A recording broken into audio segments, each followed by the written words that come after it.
Hi mga mari, ngayong araw nga ay magluluto pala tayo ng piniritong isda. Magluto tayo ng maaga para hindi tayo pagalitan ng ating busin.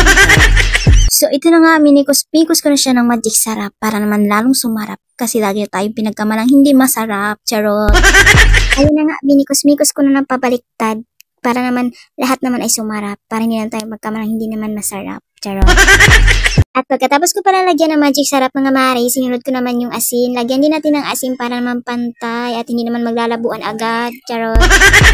Ayun na nga, pagkatapos ko pala magmikos-mikos, nagpainit na talaga ako dito ng mantika. Yung init na, sobrang init, kasing init pa ng ulo natin. Charot lang.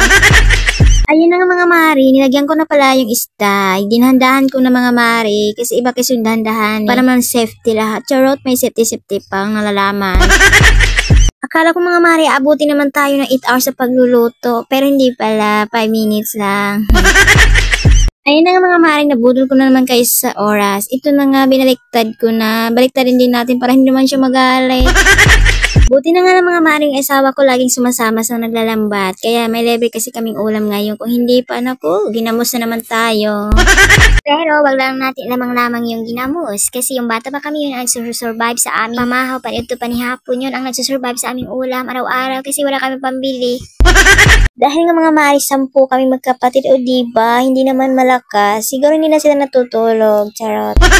Kaya sa mga nanay talaga, piliin talaga nating family planning para naman hindi tayo mahirapan at hindi din mahirapan ating mga anak. Dahil simulat sa pool hanggang paglaki ay hindi talaga natin maibibigay ang magandang buhay sa kanila at lagi na lang sila mag-uulam ng mga ginamos, ganyan. O diba? After all mga mare, after 8 hours natapos na rin ako magluto ng pinirito. Wow, grabe naman 8 hours, o diba?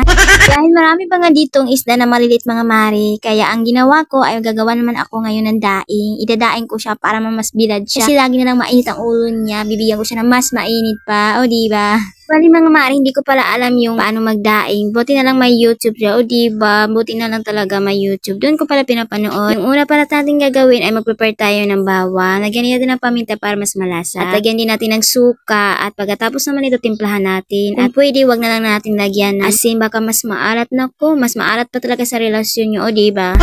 O ayun ang mga mare, ready na lahat. Kaya nilagyan ko na rin ng kunting bits. Kunti ba yan, o diba?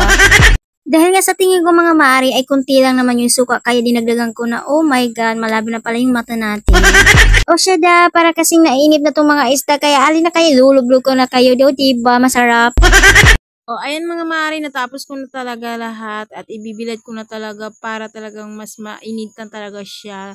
Gaya ng mainit ang ulo ko ngayon, charot lang.